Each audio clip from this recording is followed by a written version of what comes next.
আমি এগেনস্টে কখনোই নই, কিন্তু আমি একেবারে সেই ইংলিশের ওই নাম্বার 1 ওইরাম টাইপের শরীর আমার পছন্দ না একদমই। হ্যাঁ, ওইটা একদমই না, ওটাকে আমি নাম্বার 1ই বলি। 1-এর গায়ে কিছু নেই, ওই সব মেয়েদের গায়েও কিছু নেই, তো ওই নামে কিছুই নেই।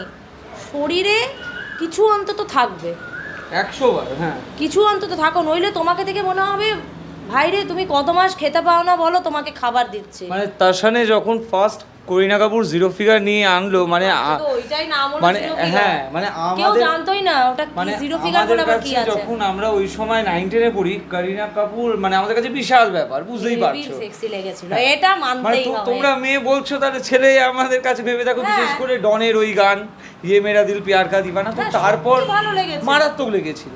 তো তারপর তাকে যখন দেখছি ওই রকম ভাবে, এবার তো এটা ভালো লাগে হবে যে করিনা কাপুর যে তার যা হেলথ, তার যা হেলথের কন্ডিশন, সেটা বুঝে তার ডায়েটিশিয়ান তাকে ডায়েট করার আর কি সাজেশন দিয়েছে।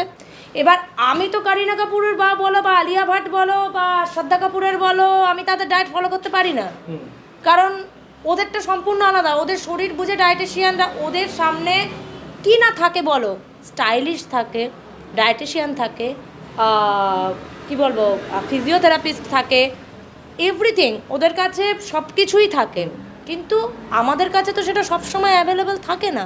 তো আমি কারোর শরীরকে নকল করব না।